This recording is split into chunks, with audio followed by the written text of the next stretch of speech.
you can only do something in an automated way. Machines are only good at doing things if there's data to work with that's reliable and allows for repeatable processes, right? In the context of people data, you are frequently trying to key off of things like job titles or organizational level, or even just the department they're in, maybe a specific location. And if those things aren't well controlled, well defined, codified, there is no opportunity to do anything in an automated fashion to make sure those people are getting the learning and development that you want them to. Welcome to Making Better, a podcast from Better Everyday Studios devoted to helping small learning teams have a big impact. Today we are talking to Zach Ledford, owner of ELJUN LLC, a veteran-owned small business that focuses on creating data integration solutions that bolster productivity, reduce cost, and decrease risk.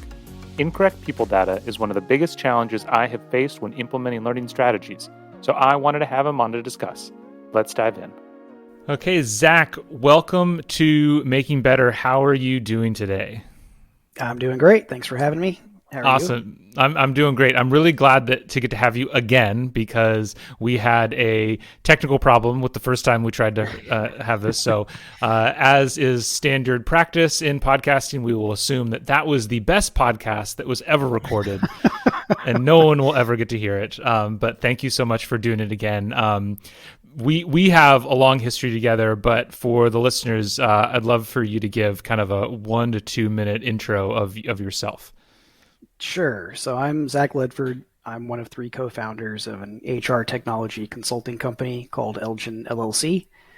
So we're active with a laser focus in the people data sort of HR vertical, specifically doing integrations, system to system, system to database, data warehousing, modeling, statistical analysis, and strategic management as it relates to people data and people initiatives for companies of all shapes and sizes. Prior to getting started on this front, which we started up, I think, about 3.5 years ago at this point, I was the manager of HR data and automation at Elon Musk's SpaceX, which is where you and I kind of met and Yep. started our professional relationship many years ago now, actually. Yeah. Beyond that, I'm a Army veteran. Was active duty for 4 years, did a deployment to Afghanistan. I got an MBA, a PMP from the Project Management Institute. And I'm married to a PhD in English, and we live with our 1-year-old in Columbus, Ohio. Awesome. Yeah, I think I've always loved staying in touch with you because you are one of truly the few people I've ever talked to who I feel like understands the pain of people data. And when I say people data and the challenges that it faces, you're just like, yep, I get it. And even within HR, I feel like a lot of people don't realize why they're struggling with it or why they're struggling. And the source is often people data. So for those who maybe don't know what we mean when we say people data, could you define that term a little bit more for us? Yeah. I will do my best and give you my working definition. Excellent. Because it is an interesting question, right? Like, there's an argument to be made that all business data inherently, because it relates back to people, is sort of tacitly or second order effect people data, right? When we think about it from our perspective, our model is we think about this sort of core component of a person profile, a people profile as a starting point, right? So that's broken out into 3 different questions. One, your people data should be able to answer, who are these people? So think like basic demographic information, the pedigree, their names, contact information, date of birth, like that kind of thing, right? Mm-hmm. Then you've got the second question, which is, what do these people cost to maintain? Really important for organizations of all stripes, right? So this is things like your compensation information. Are the hourly versus salary? What do the wages look like? The benefits, total rewards, like that kind of thing. And then the last part of this like core people trifecta is to answer the question, what do these people do? So we're thinking about things like job title, organizational structure, who's their manager, or if they're managing people, who are those people and what does that look like? And so you got to be able to answer those 3 questions at a minimum. And that's kind of the central people data element. And then you can start to layer on more interesting questions, or what I consider more interesting, like how do these people do what they do? Are they any good at what they do? Are they at risk of leaving? Do we care if they leave? What value are they bringing? Do we have a sense of what their ROI is? And can we get to something even, more specific, like their monetized ROI? And so suddenly you've got this core people data element that we talked about that expands out, blows up really, really big, but has a huge area of opportunity in terms of the value that you might get from really mastering it, right? Yeah. But with that opportunity and value proposition comes some implicit complexity in terms of how you get there and how do you wrangle it and how do you do it, right? Yeah, absolutely. I mean, so there's at least 4 buckets there that, your 3 core buckets, and then you could probably give a loose definition of just like operational people data, like all that stuff of how they do their job, or are they doing it well, like all that kind of stuff. And, you take any one of those things. Like I was amazed. I remember one time looking at Workday and thinking about just one data point of that bucket of what do they do, so job title. And you think like, what does somebody do? Oh, it's their job title. Well, if you look in the HRIS, very often there's like a job title, a position, a work code. There might be half a dozen different points of data that say just like what this person's job is. And then you think about all the ways that you could combine all of that stuff, and the complexity just starts to get pretty overwhelming pretty fast. No doubt. And that's things, indexed on, title. And you start layering in things like level or band, or if you're really sort of moving along the spectrum, skills or professional abilities and previous experiences. Like it can get very complex very quickly. Yeah. So I want to ask you about some of the problems that you've seen companies face, but I want to start to frame this in the learning perspective, since we have a learning audience. I mean, this is a very timely discussion because I was literally dealing with this yesterday. I was working with a client where my purview was really, I wouldn't even call it a learning needs analysis. It was just kind of like a certification needs analysis. I was talking with all the different leaders in the business. This is a small business, 300-ish employees, and talking to all the work areas, just saying, okay, like what are the key things that each person does or that you do on your team? And we had several meetings set up and with all the leaders, and you can't get 10 leaders in a room without starting a discussion of, well, what is my work area purview? Like I'm kind of in charge of this team and kind of in charge of this team. And like, I know you say this is my title, but it's really also this too. And I kind of have these people reporting to me. And, I'm just there as the outsider, meant to have a discussion with them of like, okay, like what's the thing your team does? What are all the things they do? And they couldn't agree on what their team was, let alone what they did, like who was on their team versus what their team did. Like they didn't necessarily know that.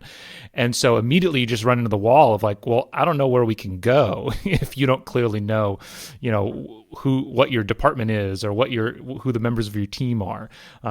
So that's where I've faced this, is just this real, like, there's almost nowhere to start the learning strategy discussion if we don't have some of this basic people data in place, let alone implement it, like try to assign out courses in any kind of automated fashion. So that's how I've seen it on the learning side. What are some examples of challenges that you've seen that people have with this? Yeah, it's interesting. I mean, the sort of framework that you're presenting here, I mean, it's actually not super uncommon. I think it stems from one or two sort of common things we see as like a pain point or an obstacle. First is not necessarily having like a real centralized and deliberate strategy about what your people data looks like. Yeah. Organizational planning, organizational metadata, and like sort of people structure is a big component of that. Yeah. It's a foundational thing. I think that like frequently happens semi-organically, just as the business starts to grow and things start to happen.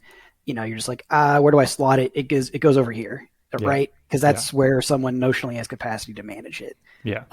Or it's a byproduct of finance making a decision and saying, from a costing perspective, this is what makes sense to me. And they do it in a semi-vacuum.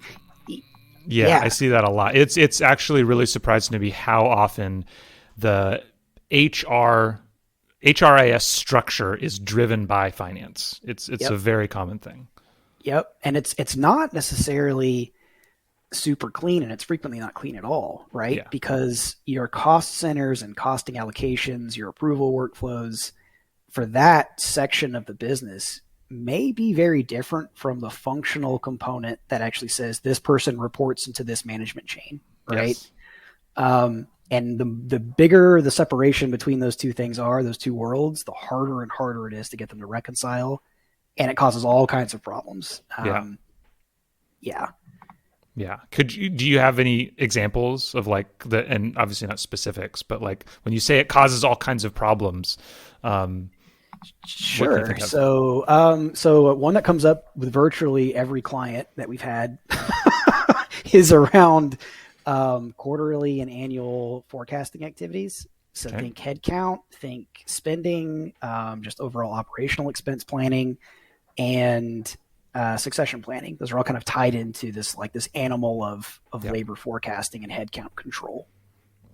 Even something as fundamental as getting alignment on what headcount means can be vastly different because of the different frameworks that are in place between sort of the finance and cost centric approach versus the HR approach. So for instance, from an HR perspective, you probably don't really care about this idea of like fractional heads. Headcount is how many people do you have in the organization that are doing things, right? It's pretty straightforward. From a finance perspective, you may want to make a delineation between, well, how many of those are W-2 versus contracted out with 1099 versus contracted out on like a fixed firm contract with a third party house versus something that's wholesale offloaded to somebody else versus a services contract where someone has access but isn't necessarily being actively managed, right?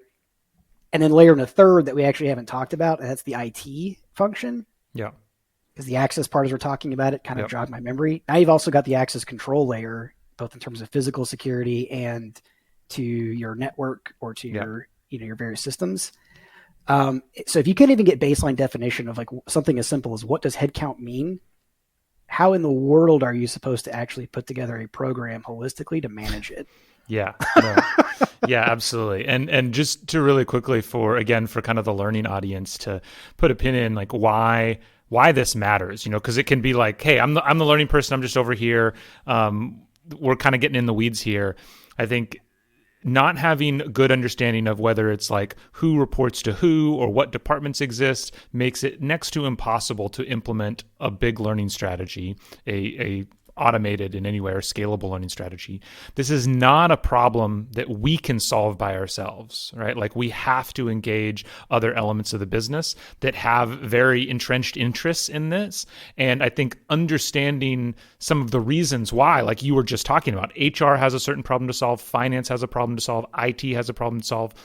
Understanding where those people are coming from is going to be really helpful to you as a learning person going out and talking to other parts of the business and saying like, hey, we need to fix this. Because I know when I first started in this, kind of when we first got to know each other, none of it just didn't make any sense to me. It looked like everything was complete nonsense. Like nothing made any sense. Why would anyone ever choose to set up and organize data in this way? But it's only by understanding the problems that these other people are trying to solve that you're kind of like, oh, I get it. And then you can kind of go to them with a little bit more empathy, a little bit more understanding. And that's the basis of having a true discussion where you can get your problem solved by helping them understand what you're trying to do and maybe kind of find a more holistic solution. So just for the listeners, I know we're kind of getting in the weeds on this, but I think this is really, really essential if you ever want to be able to solve this problem, is understanding what it means to other people. Totally agree with that. I mean, the empathy part is huge. And speak directly to maybe in slightly more detail on one of the things you highlighted, this idea of, programmatically in an automated way, assigning training to individuals, right? You can only do something in an automated way. Machines are only good at doing things if there's data to work with that's reliable and allows for repeatable processes, right? In the context of people data, you are frequently trying to key off of things like job titles or organizational level, or even just the department they're in, maybe a specific location. And if those things aren't well controlled, well defined, codified, there is no opportunity to do anything in an automated fashion to make sure those people are getting the learning and development that you want them to. It inherently becomes a manual activity.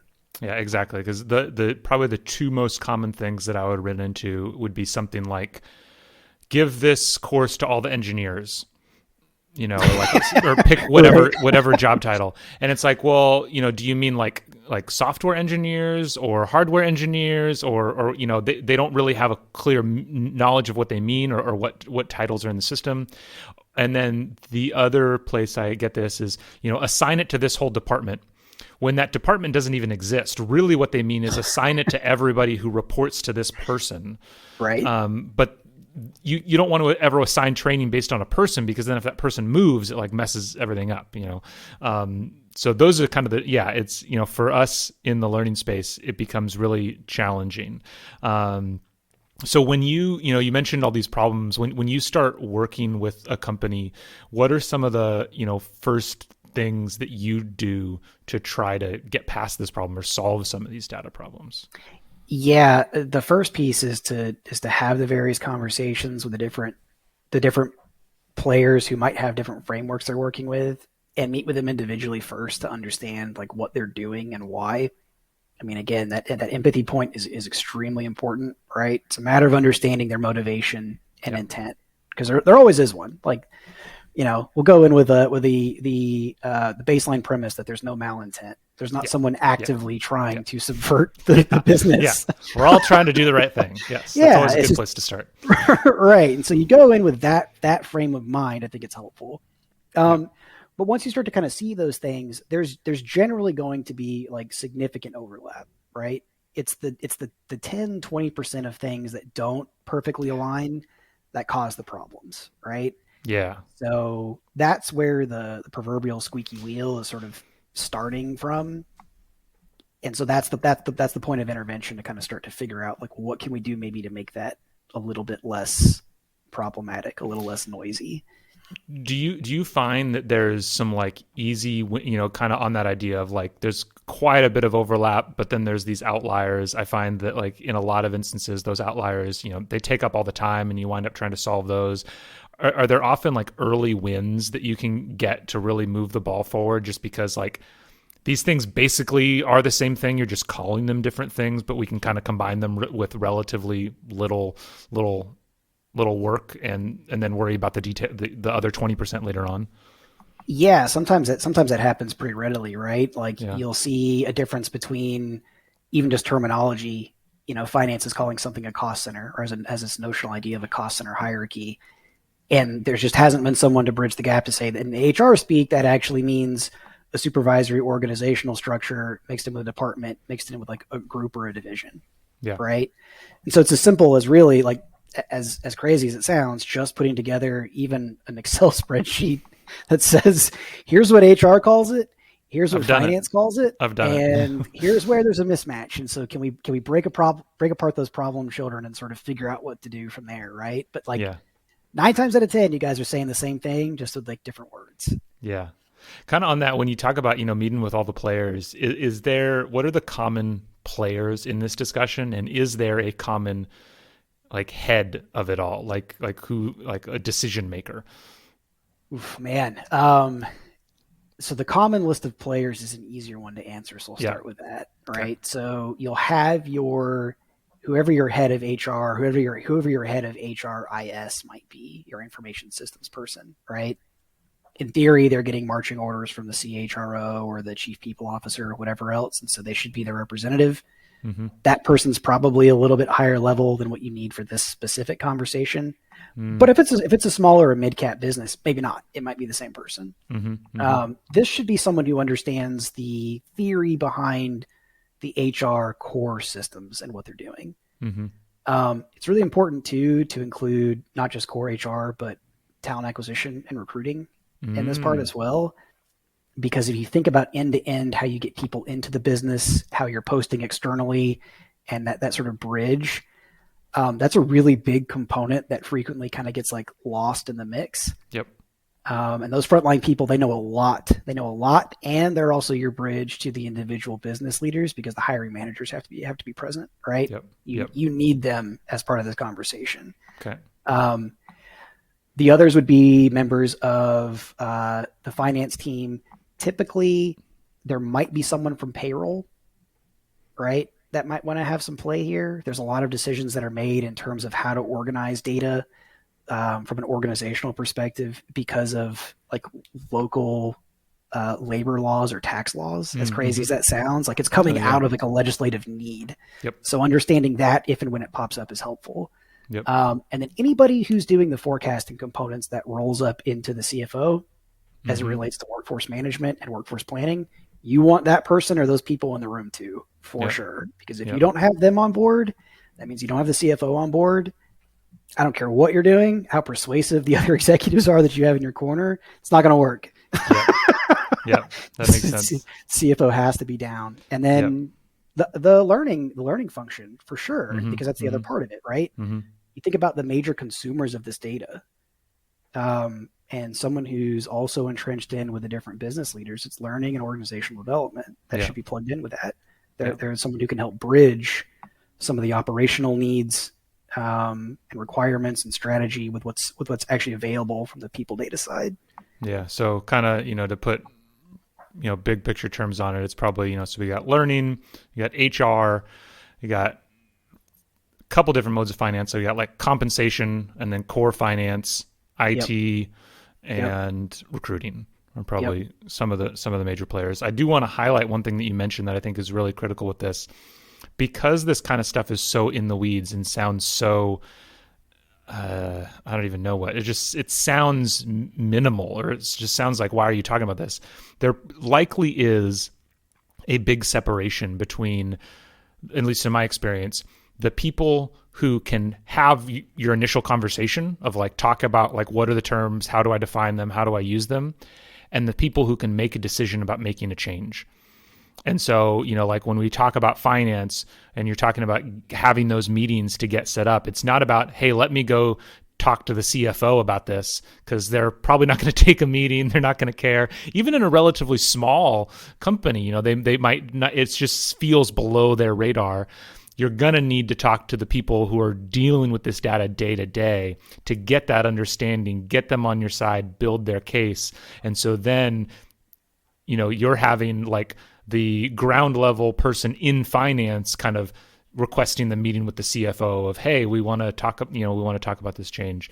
That's something that took me a while to understand, is that separation between who can talk about it at like a tactical level and then who can make the decision for the strategic change. So.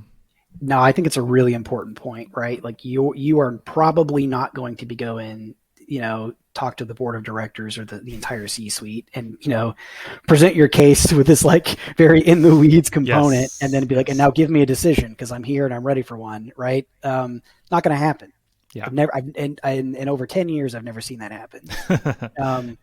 But building sets of advocates that understand and have had the lived experience of the pain that comes from not solving this problem, the ones who really get it. And if you sat them down for a cup of coffee and you're like, tell me 3 things that you hate about what you have to do, and they tell you 2 of them, and 2 out of those 3 are related to issues that we're talking about now, they're going to get it. And they've already got trust with the different verticals they're in.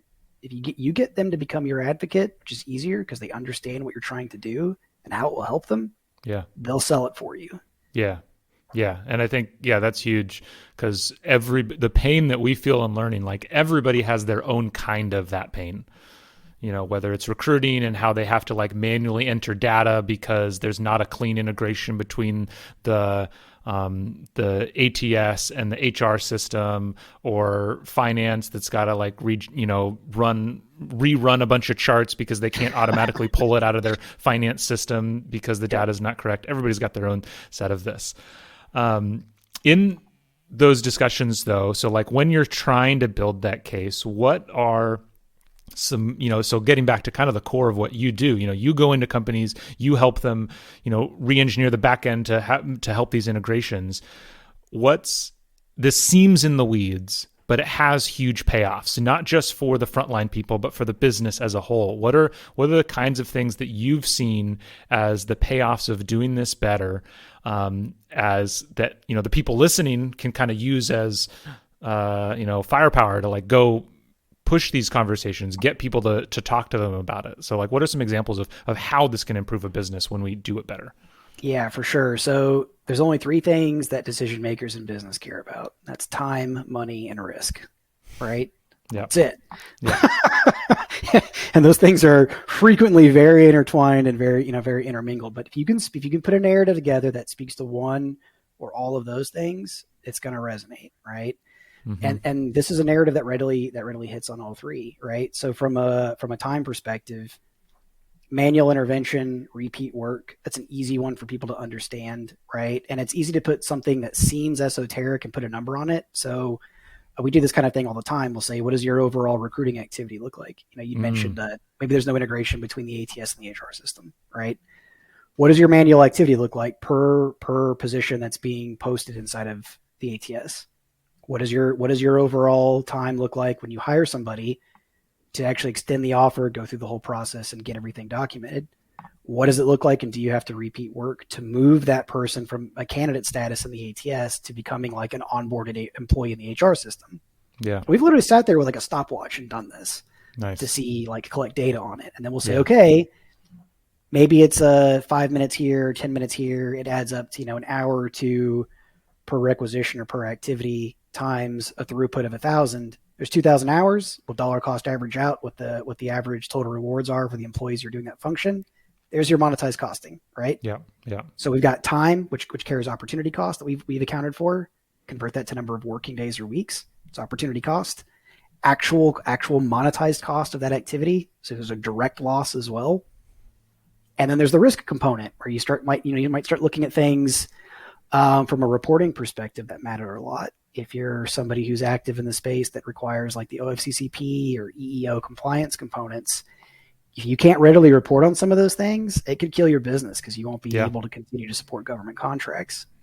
If you're active at all in a space that has SOX regulations on it, you better be able to meet all of the regulatory needs. Same thing for GDPR, CalWARN, regular WARN. Like these are all things that from a risk perspective are very, very important because they're an existential threat to your business. Yeah. I mean, I know I saw this a lot as COVID kicked off and employees just started moving everywhere.